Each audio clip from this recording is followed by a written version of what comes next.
네, 오늘 우리가 추수감사주일로 지키고 있는데 감사주일 때마다 제가 말씀드렸잖아요.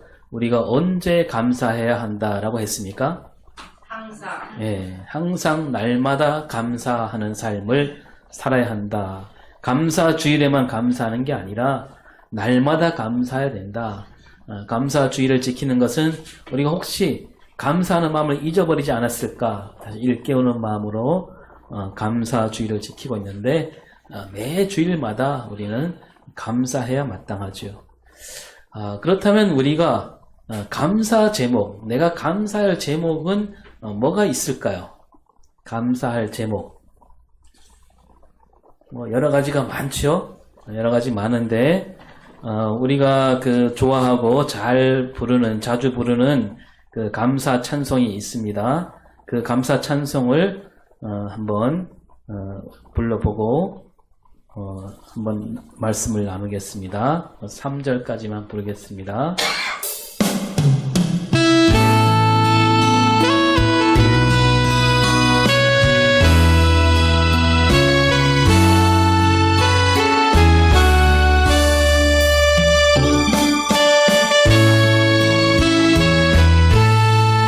나오잖아요. 지난 추억에 감사, 봄에도 감사, 가을에도 감사, 사라진 눈물에 감사, 기도 응답에 감사, 거절해도 감사, 풍랑에도 감사, 아픔과 기쁨, 절망 중 위로, 장미꽃, 장미가시, 또 가정에 대한 감사, 슬픔, 평안, 희망을 감사한다. 이렇게 모든 여러 가지 감사가 나오는데 어떻게 이렇게 모든 것에 감사할 수 있을까? 또는 이 감사를 딱 한마디로 감추린 그런 감사는 어떤 감사일까요?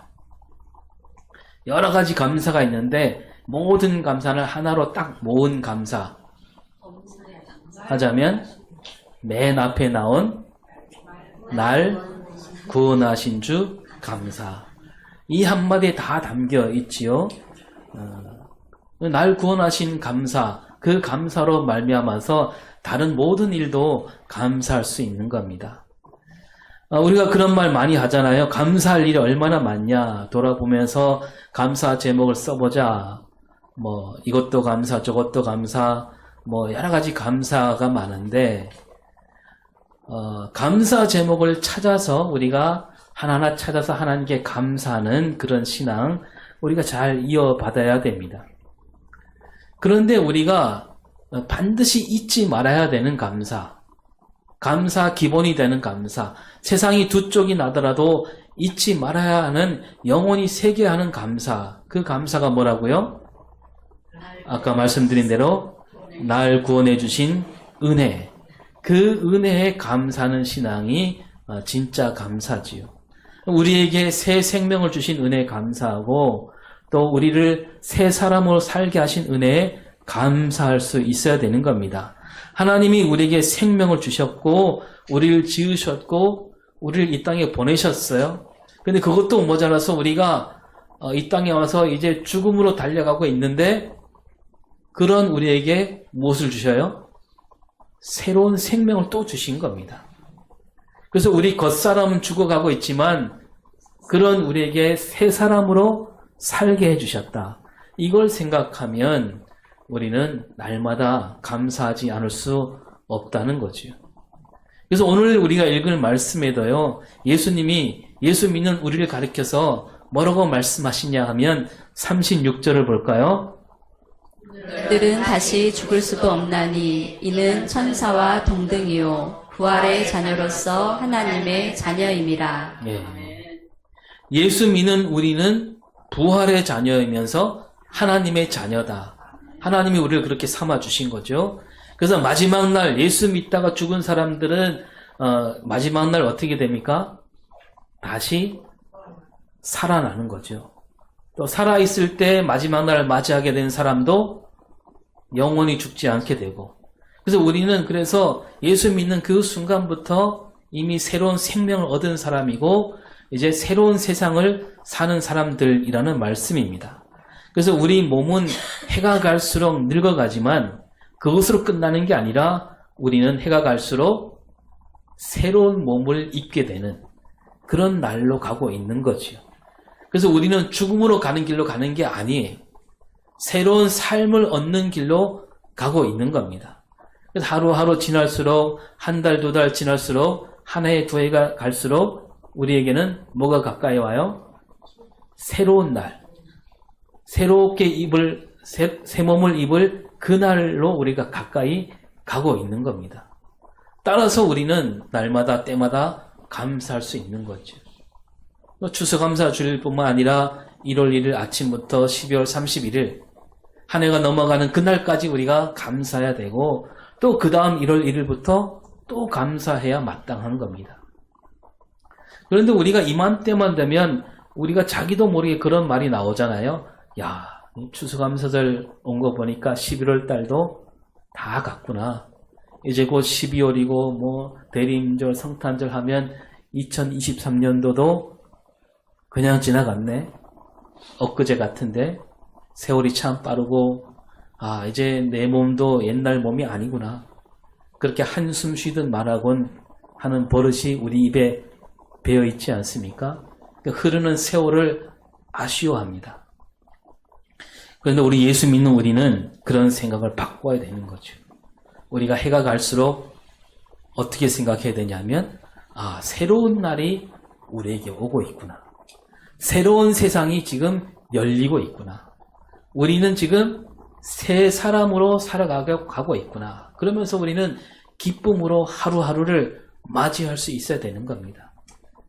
우리는 늙어가는 것이 아니라 익어가는 것이다. 노래가 있죠. 뭐 늙어간다는 말보다 익어간다는 말이 참 아름답게 들리긴 한데 근데 우리는 여기서 더 나아가서 어떻게 합니까? 날이 갈수록 우리는 새로워져 가고 있구나. 새 사람이 되어가고 있구나. 이런 믿음으로 우리가 살아갈 수 있을 때 우리는 감사를 잊어버리지 않게 된다는 겁니다. 그 예수님 시대에 사두개인이라는 사람들이 있었습니다. 이 사람들은요. 무엇을 자랑하는 사람이냐면 역사와 전통을 자랑하는 사람들입니다. 자, 역사와 전통을 자랑한다. 그럼 벌써 어떤 느낌이 들어요? 뭔가 좀 고리타분, 꼰대 그런 느낌 들지 않습니까? 이 사람들은요. 새로움을 좋아하지 않는 사람들이에요.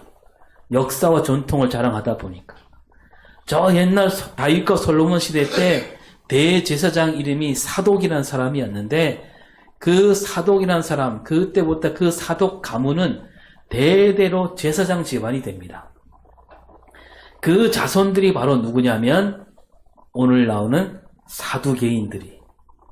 예수님 시대도 이 사두개인들은 제사장 자리에 있는 사람들이죠. 그래서 복음서에 자주 나오는 대제사장들, 그 사람들은 다 사두개인이라고 보면 됩니다. 이 사두개인이 오늘 말씀에서 예수님께 왔어요.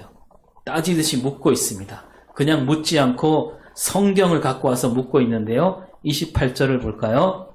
만일 어떤 사람의 형이 아내를 두고 자식이 없이 죽으면 그 동생이 그 아내를 취하여 형을 위하여 상속자를 세울지니라 하였나이다. 예, 이 사람들이 들고 나온 성경은 바로 신명기 25장에 나오는데 또 이제 신명기뿐만 아니라 저 창세기로 올라가면 뭐 그런 얘기도 다 아시잖아요. 야곱 아들 가운데 그 유다가 있죠. 유다에게는 세 아들이 있었는데 엘과 오난과 셀라. 그 첫째 아들 엘이 이제 다말이라는 여자를 아내로 삼잖아요. 그런데 이 엘과 다말 사이에 아직 아들이 없을 때 엘이 그만 죽게 됩니다. 그래서 둘째 아들 오난이 다말을 아내로 삼게 되잖아요. 근데 어찌하다 오난도 아들을 낳지 못하고 죽어요. 그리고 유다는 이제 그럼 셋째 아들은 어떻게 했을까요? 셋째 아들은 셀라가 아직 어리다는 핑계로 다말을 저 친정으로 보내고 말지요. 뭐 그런 일들이 있는데 하여튼 이런 법을 가리켜서 이제 계대 혼인법이라고 하는데요.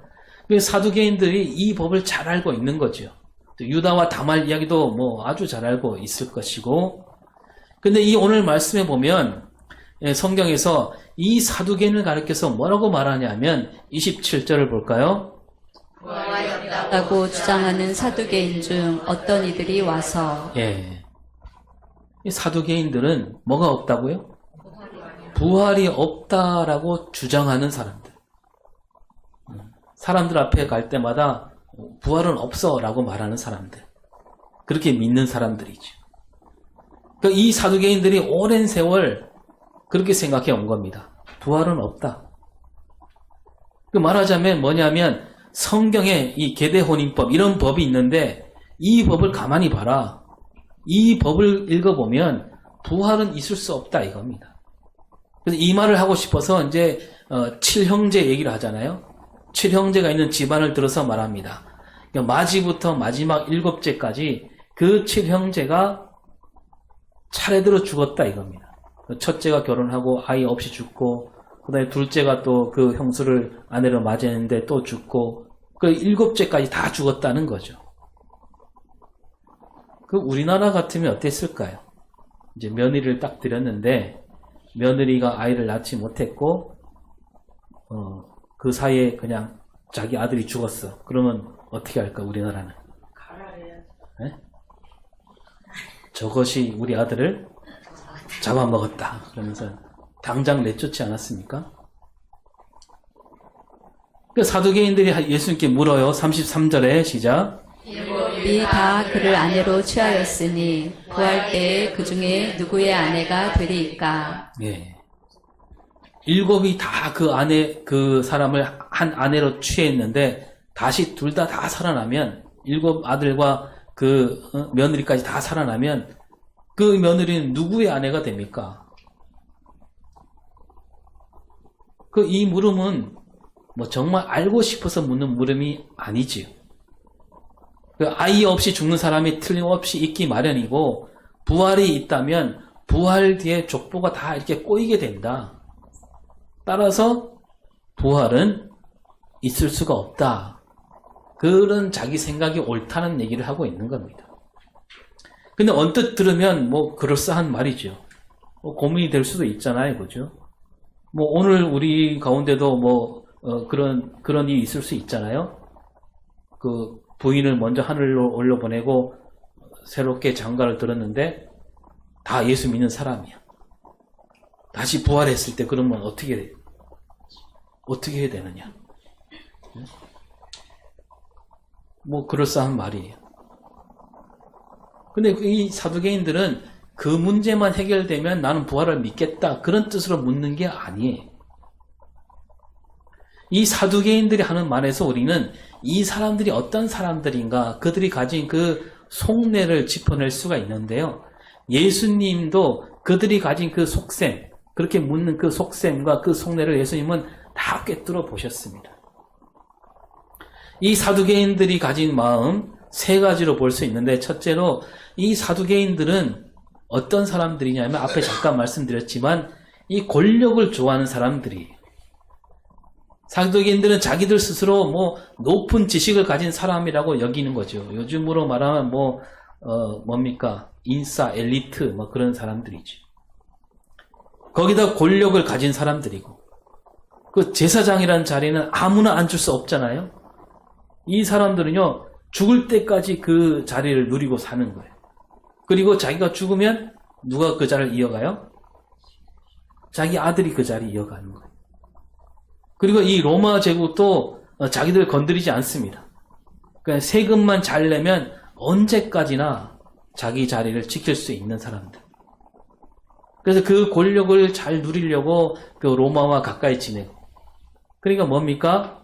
뭔가 바뀌는 거, 새로운 걸 절대로 바라지 않는 사람들이 이 세상에서 마음껏 누리며 사는 삶, 그것이 하나님께서 주신 복이다 이렇게 여기고 있는 거죠. 따라 부활, 이게 달갑지 않은 겁니다. 그들은 예수님이 자기들 권위와 권력을 흔들고 있다 이렇게 생각해요. 그러니까 그냥 둘 수 없는 거죠. 그런데 부활을 말씀하신 예수님, 그리고 또 많은 사람이 예수님을 따르고 있습니다. 그러니까 이 사두개인들에게는 예수님이 아주 큰 걸림돌이 된 거예요. 여러분, 오늘 우리 가운데도 이 세상에서 얻을 수 있는 권력과 재물에 맛을 들인 사람이 있을 수 있습니다. 그런 사람들 가만히 보면 이 땅에 이루어지는 하나님 나라를 그렇게 좋아하지 않습니다. 달갑게 여기지 않아요. 이제 조금만 더 가면 내가 좋은 자리에 앉을 수 있는데, 이제 조금만 더 모으면 나도 남부럽지 않은 부자가 될 수 있는데, 근데 마지막 날이 오고 부활 때가 온다면 그 모든 애씀이 물거품이 되지 않을까? 억울하다. 그런 사람들에게 예수님이 오늘 이렇게 말씀하시죠. 34절을 볼까요? 이 세상의 자녀들은 장가도 가고 시집도 가되. 네. 이 세상의 자녀들. 그러니까 이 세상, 사두개인들은 이 세상에 갇혀 있다는 거예요. 이 세상에 매여 있다는 거예요. 너희들은 이 세상에서 주는 즐거움과 재미에 빠져 있다는 말씀을 하시는 거죠. 그 35절에 뭐라고 합니까? 저 세상과 및 죽은 자 가운데서 부활함을 얻기에 합당히 여김을 받은 자들은 장가가고 시집가는 일이 없으며. 예. 앞에서 이 세상을 말씀하시고 그 다음에 저 세상을 말씀하십니다. 우리가 저 세상 하면 조금 이게 안 좋은 뜻으로 여기기 쉬운데요. 예수님이 말씀하시는 저 세상은 언제냐 하면 부활 때, 마지막 때 예수님이 다시 오시는 새 하늘과 새 땅이 열리는 때를 얘기하는 겁니다. 새로운 세상이죠. 그러니까 뭐냐 하면 이 사두개인들은 그 새로운 생명, 새로운 세상을 전혀 꿈꾸지 않고 있다는 거예요. 여기가 다다 이거예요. 이 세상이 다다. 이 사두개인들을 보면서 우리를 잘 돌아볼 수 있어야 됩니다. 우리는 정말로 저 세상, 새하늘과 새 땅을 꿈꾸고 있는가? 우리는 우리도 모르게 이 세상에서 얻을 수 있는 즐거움과 재미에 빠져 있지는 않은가? 그러니까 믿지 않는 사람들이 바라는 복, 그들과 다르지 않는 그런 똑같은 복, 그런 복을 하나님께 달라 그러면서 힘쓰고 애쓰고 있지 않은가? 우리가 우리를 살필 수 있어야 된다는 거죠. 그런 사람은 감사한 삶을 살기가 어렵기 마련입니다. 자, 둘째, 이 사두개인들은요, 하나님 말씀을 자기 입맛대로 풀고 있습니다. 형이 자식이 없이 아내를 남기고 죽으면 동생이 형수를 맞아 상속자를 세워야 한다는 이 율법, 계대혼인법. 이 율법만 갖고, 자, 이 율법을 봐라. 부활이 있을 수 있겠느냐 이거 아닙니까? 이 하나님 말씀을 자기들 생각에 맞추려고 하는 겁니다. 하나님 말씀 앞에 서갖고 내 생각을 바꾸려는 게 아니라 하나님 말씀에 들어가지 않고 그냥 하나님 말씀은 수박 겉핥기로 말씀을 보고 있는 거죠. 그래서 다른 말씀은 눈에 잘 들어오지 않는 거예요. 자기들 생각과 같은 거, 자기들 생각과 비슷한 거, 그런 말씀만 붙잡고 있는 겁니다. 좀 다른 말씀 앞에서는 고개를 돌려버리는 거죠. 예수님이 그걸 아시고 뭐라고 말씀하십니까? 37절에 다 살아난다는 것은 모세도 가시 나무떨기에 관한 글에서 주를 아브라함의 하나님이요 이삭의 하나님이요 야곱의 하나님이시라 칭하였나니. 예. 이 사두개인들이 모세가 준 율법을 얘기하니까 예수님도 똑같이 그래 모세가 한 말을 내가 너희들에게 일러주겠다. 아브라함, 이삭, 야곱은 죽은 사람인데 모세는 어찌해서 그들 이름으로 하나님을 부르고 있는가? 다시 말해 아브라함, 이삭, 야곱은 지금 하나님 앞에 살아있는 것이다. 왜 그거는 읽지 않느냐 이거예요. 그리고 마가복음에서 이렇게 덧붙이죠. 이 말씀 너희들은 읽어보지 못했느냐? 너희들 지금 성경 갖고 와서 얘기하는데 성경 제대로 읽고 있기는 한 거냐? 그런 뜻이죠. 이때 보면 사두개인들도 그렇고 바리새인들과 서기관들 다 예수님을 어떻게 여기냐면 예수님을 이단자로 여기고 있습니다. 하나님 말씀을 제대로 알지 못하는 잘못 가르치는 이단자로 여기고 있는데 그러나 정작 이단은 그들이죠. 사두개인들이 이단이에요. 왜냐하면 그들은 성경을 꼼꼼하게 읽지 않고 자기들 입맛에 맞는 자기 귀에 달콤한 말씀만 내세우는 사람들. 여러분 그런 사람들이 이단이에요. 지난주에도 이단 사입에 대해서 잠깐 말씀드렸는데 지난 주일날 우리가 예배하는 그 시간에 저 대구에서 사람들이 모였잖아요. 누가 모였어요? 신천지가 모였습니다. 10만 명이 넘게 모였다 그럽니다. 모여서 수료식을 했대요. 성경 공부 잘했다고 이제 마친 사람에게 수료증을 준 수료식을 했대요. 여러분, 이 신천지가 가르치는 성경 공부가 뭐냐면 그런 거예요. 자기들 입맛에 맞게 가르치는 거예요. 그래서 성경 몇 구절을 따와갖고 막 이리 꿰고 저리 꿰갖고 자기들이 만든 교리에다 갖다 붙이는 거죠. 근데 그런 걸수록 더 그럴싸하게 들려요. 아주 기가 막히게 들어맞는 것 같아요. 잘 넘어갑니다, 사람들이. 우리가 성경을 제대로 읽기만 해도 그런 이단과 사비에 놀아다니지 않을 수 있는 겁니다. 그러니까 그만큼 우리 한국교회 안에 여러분 신천지 가는 사람들 보면 예수 안 믿는 사람들이 가는 경우는 거의 없습니다. 다 교회 다니는 사람들이 가는 거예요. 예수 안 믿는 사람들은 성경에 아예 관심이 없으니까 먹히지도 않는 거죠. 근데 이 예수 믿는 사람들이 성경을 제대로 읽기만 해도 거기에 빠지지 않을 수 있습니다. 근데 옛날에 우리가 그렇게 말했잖아요. 그 이단 사이비 사람들이 집에 찾아오면 어떻게 하라고? 말을 섞지 말라. 말 섞지 말고 어떻게 하라고요? 얼른 쫓아내라 그랬어요. 왜 그렇게 말했습니까? 말을 섞으면 그들이 하는 말에 넘어간다 이거죠. 여러분 그렇게 해갖고 우리가 안 넘어갔을까요? 넘어가죠.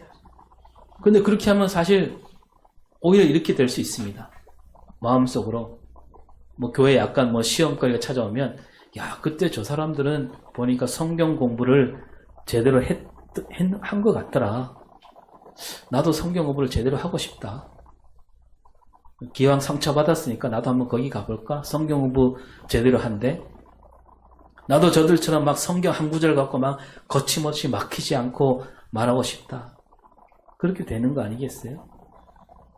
처음엔 그냥 돌려보냈지만 나중에 생각하면 시험이 들 때 그런 사람들 생각하게 되는 거예요.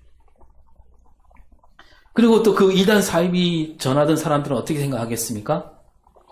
나하고 말을 섞으려고 하지 않은 거 보니까 나한테 이길 수 없는 사람들이구나. 내가 더 세구나.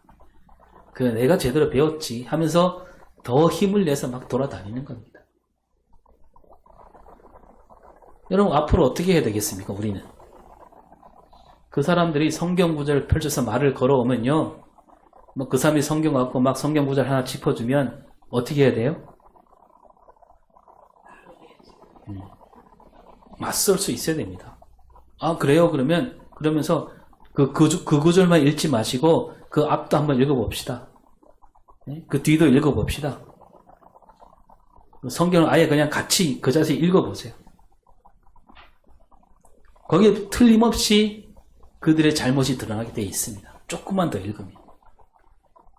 그리고 이 이단과 사이비들은요, 그 다니엘이나 뭐 요한계시록 펼쳐서 어느 한 구절을 들어대기도 합니다. 그때도 이렇게 하면 돼요. 자, 그러면 예수님은 뭐라고 하셨을까요? 하면서 복음서를 펼쳐보세요. 이 성경 더 읽어보고 얘기합시다. 그럼 읽는 중에 그들이 뭔가 잘못됐다는 게 드러나게 되어 있습니다. 그 이단과 사이비가 아니라 하더라도요, 교회 안에서도 이 성경 말씀을 꼼꼼히 읽지 않거나 또 자기 입맛에 맞는 말씀만 붙드는 사람들이 있어요. 근데 우리가 때로는 하나님 말씀에서 막 힘을 얻고 위로를 얻고 용기를 얻습니다. 그러나 그런 말씀만 붙든다면 우리 신앙이 자랄 수가 없어요. 그러니까 성경 말씀 가운데 위로가 되고 용기가 되고 힘을 주는 말씀도 우리가 읽어야 되지만 성경 말씀 가운데 내 마음을 막 콕콕 찌르는 말씀, 내 생각과 좀 다른 말씀, 나를 주춤거리게 하는 말씀, 이런 말씀도 많이 읽어야 되는 겁니다. 그래야 내가 바뀌는 거 아니겠어요? 예수님 말씀이 그거예요. 너희들은 왜 한쪽만 보느냐? 그리고 세 번째 사두개인들은요, 이 부활이란 말을 잘못 받아들이고 있습니다. 부활 때가 되면 그 부활 전에 살던 삶이 그대로 이어진다라고 생각하는 거죠. 예수님께서 이 세상과 저 세상을 말씀하셨는데요. 사두개인들은 이 세상과 저 세상, 새하늘과 새 땅이 뭐 그렇게 크게 다르지 않다고 생각하는 거예요. 다만 죽었다가 다시 살아나는 것뿐. 새로운 세상, 새로운 생명을 생각하지 못하고 있는 거죠. 근데 예수님은 어떻게 말씀하십니까? 앞에서 읽었지만 36절을 다시 볼까요? 같이 죽을 수도 없나니 이는 천사와 동등이요 부활의 자녀로서 하나님의 자녀입니다. 그래서 그들은 누구냐면 예수 믿는 사람들을 가리키는데 그들은 어떻다고요? 다시 죽을 수 없게 된다. 이 말은 무슨 뜻입니까? 우리가 부활 때가 되면 우리 몸은 이제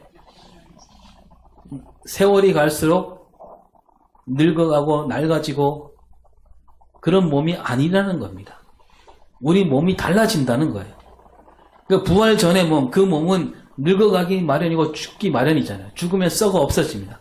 그러나 부활 뒤에 있는 몸은 다시 죽을 수 없는 몸이 된다는 얘기예요. 바울이 말한 대로 신령한 몸을 입게 되는 거예요. 그리고 예수님이 먼저 보여주셨어요. 부활 뒤에 예수님이 그 몸이 달라지셨어요. 제자들이 문을 꼭꼭 닫았는데도 예수님이 문을 열지 않은 채 들어오셨잖아요. 그리고 막달라 마리아는 처음에 예수님을 몰라 뵀습니다. 그러니까 시간을 막 훌쩍 뛰어넘는 분이에요. 여기 있다가 눈 깜짝할 사이 여기 나타나시고. 근데 우리도 그렇게 되는 거예요. 부활 뒤.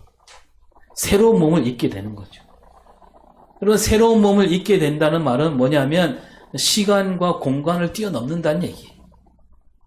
그러면 모든 관계도 달라지는 거예요. 어머니, 아버지, 형제, 자매 그런 관계 그걸 뛰어넘는 그런 세상이 되는 겁니다. 딱 하나만 변하지 않아요.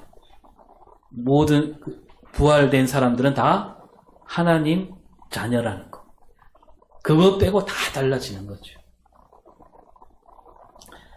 이 시간과 공간이 달라진다. 이 말을 조금 더 풀어보면 이 부활 뒤에는 시간과 공간에 매이지 않는데 베드로 후서 3장 8절에 뭐라고 되어 있습니까? 주께는 하루가 천년 같고 천년이 하루 같다는 이 한 가지를 잊지 말라. 네. 하나님에게는 하루가 천년 같고 천년이 하루 같다. 이 말씀도 우리가 잘 풀어야 되는데 어떤 사람들은 이 구절을 들어갖고 태초에 하나님이 세상을 만드실 때 엿새 동안 만드셨다. 이 천지창조는 곧 이 세상 역사가 바로 하루가 천년이니까 이 세상 역사는 6천년이란 진리를 보여주는 그런 창조 기사다라고 하면서 셈을 해보니까 예수님이 오시기 전이 4천년이었고 오신 뒤에 2천년 지났고 그래서 이제 곧 세상 마지막 날이 온다. 이렇게 말하는 사람들이 있어요. 그런 말씀 들었죠? 그럴듯하게 들려요. 근데 아니에요. 제가 계속 말씀드리지만 세상 마지막 날은 우리가 우리 머리로 셈할 수 있는 날이 아니에요. 오직 하나님만 아시잖아요. 그래서 마지막 날은 오늘이 될 수도 있고 오늘 예배 시간 이 시간이 될 수도 있는 거예요. 1시간 뒤가 될 수 있고 내일이 될 수도 있고 아직 멀었을 수도 있어요. 근데 하루가 천년 같다 이 말씀은 하나님에게는 하루가 꼭 천년이다. 천년을 하루로 만든다. 그런 뜻으로 말씀하신 게 아니라 하나님 앞에서는 시간이 다르다 이거거든요. 하나님은 시간을 뛰어넘어 다니신 분이다. 그런 뜻이에요. 근데 이건 과학에서도 그렇게 말합니다.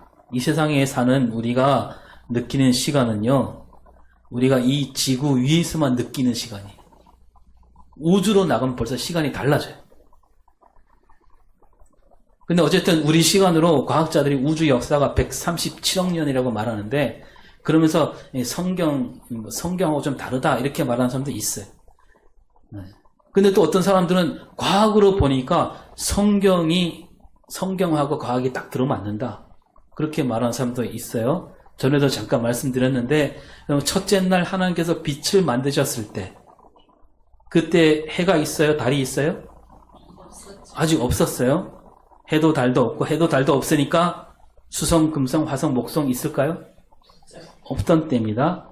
이 과학자들이 말한 말에 따르면 그 해도 없고 달도 없고 별이 없을 때 그런 우주에서는요, 시간이 아주 천천히 흘러간다. 그때 하루는 지금 우리 하루와 다르다는 거예요. 첫째 날 시간과 그 다음에 또 빛을 만든 다음에 둘째 날 시간 또 달라요. 우리가 생각하는 24시간이 아니라는 겁니다. 그래서 그런 것을 이제 계산을 하게 됐어요. 과학자들이 진짜로 이 뭐 해가 없을 때는 시간이 어떻고 뭐 이게 없을 때는 어떻고 계산을 해보니까 깜짝 놀랐어요. 이 창세기 나온 대로 그 6일 동안 쭉 계산을 했습니다. 별이 하나 생길 때마다 시간이 어떻게 되고 다 계산했어요. 그 6일을 계산했더니 뭐가 나왔냐면 137억 년이 나왔어요. 네. 깜짝 놀란 거죠. 하여튼 오늘 우리가 느끼는 시간은 지구 위에서만 느끼는 시간이에요. 부활 뒤에는 어떻게 되는지 아세요? 우리가? 뭐 잘 모르겠지만 우리도 막 시간을 뛰어넘어 다니는 거예요. 빛보다 빠르게 다닐 수 있는 거예요. 여러분, 우리 가족 관계 뭡니까? 부모보다 먼저 태어난 자식이 있습니까? 없잖아요.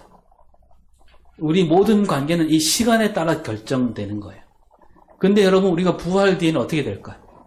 시간을 넘어서 다니니까 그런 가족 관계도 넘어서게 되는 거예요. 나이 시간 안에서 셈을 하잖아요. 뭐 나이는 숫자에 지나지 않는다. 뭐 이 말은 뭐 나이가 많아도 젊게 산다 그런 뜻이긴 한데요. 부활 뒤에는 정말 그 나이는 나이를 세지 않아도 되는 그런 때가 되는 거예요. 세기도 어려워요. 아까 말씀드린 대로 오직 한 가지, 우리는 하나님 자녀라는 거, 이것만 남는 거예요. 그런 데서 예수님이 말씀하십니다. 누가 내 어머니며 동생들이냐 하시면서 누구든지 하나님 뜻대로 행하는 자가 다 내 형제요, 내 자매요.